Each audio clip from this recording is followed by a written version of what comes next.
జై శ్రీరామ్. ఆ రాముల వారి కృప కటాక్షాలు మన మీద కనుక ఉన్నట్టయితే మనల్ని ఏ దుష్ట శక్తులు కూడా ఏమీ చేయలో మన దరిదాపులు కూడా రావు. ఆయురారోగ్యాలతో అష్టైశ్వర్యాలతో మంచి గుణగణాలతో మంచి లక్షణాలతో గొప్పగా మనం ఉంటామని అర్థం. రామనామం ఎంతో పవర్ఫుల్. అది భక్తులకి మనకి సొంతం. ఓకే, ఇప్పుడు ఏం చెప్పబోతున్నాను?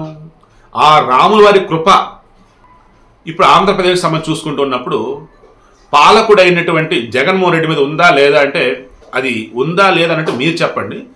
అయోధ్య రామజన్మభూమి తీర్థక్షేత్ర ట్రస్ట్ వాళ్ళు పిలవలేదు అంటే మేబీ ఆయన క్రిస్టియన్ అనుకుని ఉండవచ్చు. లేదన్నప్పుడు ఆయన వచ్చిన తర్వాత కన్వర్షన్స్ ఎక్కువ జరిగినాయి అని చెప్పేసి బీజేపీ వాళ్ళు నిరసన తెలియజేసిన ఆ రకంగా అనుకోవచ్చు. లేదనుకున్నప్పుడు ఇంకా సెవరల్ రీజన్స్ ఏదైనా ఉండవచ్చు. సో ఇక నేను ఆయన ఏమి తక్కువ చేయదలుచుకోలేదు ఎవరు జగన్ గారిని. సో ఉన్న విషయం చెప్తా. నిజంగా రేపు 22వ తారీఖున మధ్యాహ్నం 12:29:08 నుంచి 12:30:32 వరకు ఉన్నటువంటి దివ్యమైనటువంటి ముహూర్తంలో స్వామివారికి సంబంధించి బాలరామునికి సంబంధించి ప్రాణప్రతిష్ఠ జరగబోతా ఉంది. 5 సంవత్సరాల వయసు ఉన్నప్పుడు ఆ రాముల వారు ఎలా ఉన్నారు ఏంటన్నది మన శిల్పి అరుణ్ యోగిరాజ్ నల్లరాతి శిలపై అత్యద్భుతంగా దేదీప్యమానంగా అది చెక్కడం జరిగింది. ఆ ప్రాణప్రతిష్ఠ మహోత్సవానికి దేశవ్యాప్తంగా ప్రపంచవ్యాప్తంగా కొన్ని వేల మంది ప్రముఖులకి ఆహ్వానాలు పంపడం జరిగింది. అందులో జగన్ గారు లేరు. ఆయన ఏపీలో అధికారంలో బట్టి ఆయనకు అందల. తెలంగాణలో ప్రతిపక్షం ఉన్నటువంటి కేసీఆర్కి అందింది మరణ. అండ్ ఏపీలో ప్రతిపక్షం ఉన్నటువంటి చంద్రబాబు గారికి అందింది. అండ్ మన పవన్ కళ్యాణ్ గారికి అందింది. నిజంగా వీళ్ళు అదృష్టవంతులనే చెప్పాలి.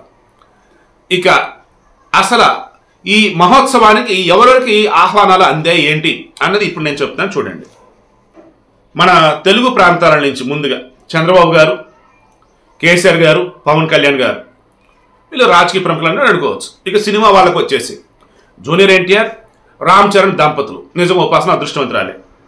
ఎందుకంటే మామూలుగా ఇండస్ట్రీ నుంచి అనుకున్నప్పుడు ఒక్కొక్కరు పిల్లడు పిలుచున్నారు. బట్ ఇక్కడ వచ్చి వాళ్ళ దంపతులు ఇద్దరిని రమ్మన్నారు.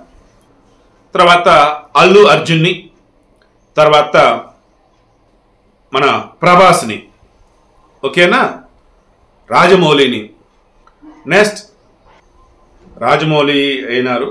తర్వాత భారతీయ బయోటెక్ మొన్న కోవాక్సిన్ వ్యాక్సిన్ తయారు చేశారు కదా, సో కృష్ణ ఎల్లా ఆయన పిలిచారు. శాంతా బయోటెక్ వరప్రసాద్ రెడ్డి ఆయన్ని పిలిచారు.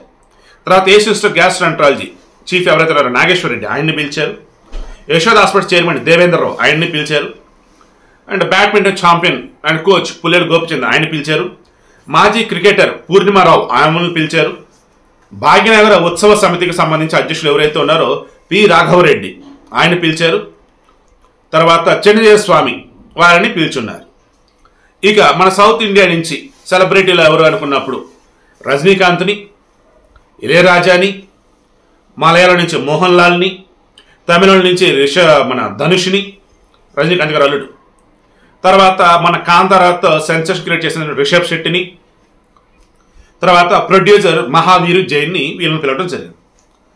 ఇక బాలీవుడ్ నుంచి అమితాబ్ బచ్చన్, హేమమాలిని, కంగనా రనౌత్, శ్రేయా ఘోషల్, సన్నీ డియోల్, తర్వాత అనుపమ్ ఖేర్, ఆలియా భట్, తర్వాత అనుష్క శర్మ అండ్ విరాట్ కోహ్లీ దంపతులని, మధుర్ భండార్కర్, మాధురి దీక్షిత్, నెక్స్ట్ అక్షయ్ కుమార్, తర్వాత అనురాధ, నెక్స్ట్ శంకర్ మహాదేవన్ అండ్ మరి కొంతమంది ఉన్నట్టు ఉన్నారు Shankara Mahadevan. Okay, so maximum మనకు కనిపిస్తున్న వాళ్ళు వీళ్ళు కనిపిస్తున్నారు.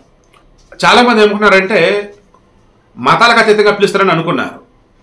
బట్ జరుగుతున్నది వచ్చేసి ఏంటి, ప్రాణప్రతిష్ఠ మహోత్సవం. ఇక్కడ రాజకీయాలనే ఉండవు.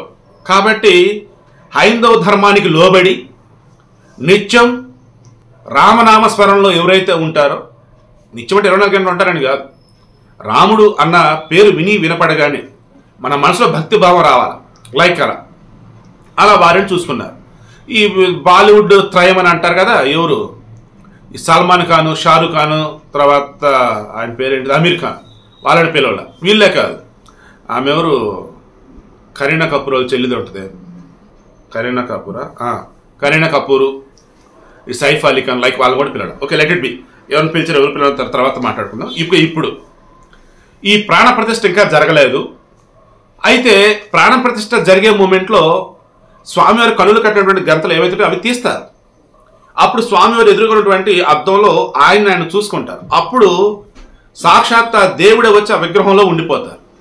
ప్రాణ ప్రతిష్ఠ అంటే అది అన్నట్టు 12:29:08 నుంచి 12:30:32 వరకు ఆ ముహూర్తం 24 సెకండ్లు. ప్రాణ ప్రతిష్ఠ అంటే ఏంటి? ప్రాణ అంటే ప్రాణశక్తి, ప్రతిష్ఠ అంటే స్థాపన, ప్రాణశక్తిని స్థాపన చేయటం అది. అండ్ దానికి సంబంధించి అది ఇంకో అదృష్టవంతమైన ఏపీ నుంచి ఉన్నారు. ఎవరంటే బాపట్ల జిల్లా చీరాలకు చెందినటువంటి అన్నదానం చిదంబర శాస్త్రి. మన ఏ హిందూ దేవాలయాన్ని మీరు చూడండి, ఏ విగ్రహ స్థాపన జరుగుతూ ఉన్నా ఆ కింద కొన్ని యంత్రాలను పెడతారు. యంత్రాలంటే రాగి రేకుల మీద కొన్ని మంత్రాలతో రాస్తారు, కొన్ని సింబల్స్ ఉంటాయి. రాగి రేకులు, బంగారు రేకులు ఇలా ఉంటాయి అన్నమాట. అలా ఈ చిదంబర శాస్త్రికి ఇచ్చినారు. ఈయన ఎవరు?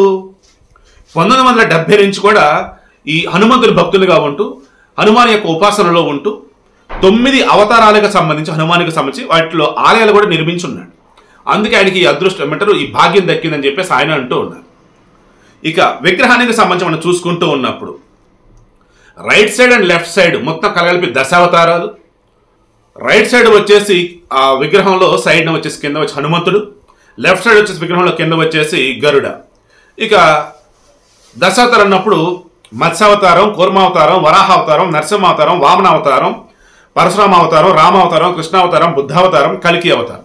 ఇవన్నీ కూడా అటు ఇటు 5 చెక్కడం జరిగింది.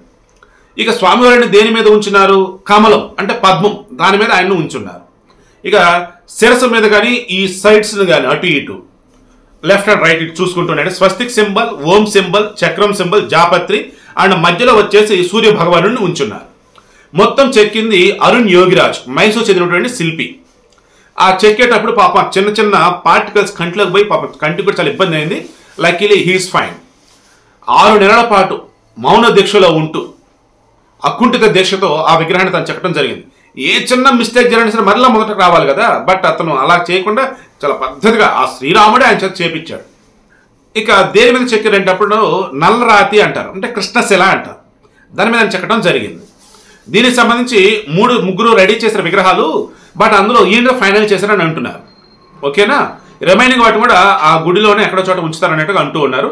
అన్ని డీటెయిల్స్ మనకి రేపు 22వ తారీఖు తర్వాత తెలుస్తాయి. స్వామివారికి సంబంధించి ఏదైతే ఇప్పుడు విగ్రహం వైరల్ అవుతూ ఉందో కన్నులకు గంతలు కట్టి ఉంటుంది. ప్రాణప్రతిష్ఠ జరిగిన తర్వాత కన్నుల గంతలు తీస్తారు. ఈలోపు వైరల్ అవుతున్నది వచ్చేసి నిజమా అబద్ధం అంటే ఇక ఎవరైతే ఫస్ట్ పిక్ రిలీజ్ చేస్తారో వాళ్ళకే తెలియాలి. రేపు 22వ తారీఖున నిజంగా అక్కడికి వెళ్ళే వాళ్ళు ఎవరైనా సరే నిజంగా అదృష్టవంతులే అండి. అండ్ దాన్ని లైవ్లో చూసే మనం కూడా అదృష్టవంతులు అన్నట్టు లెక్క.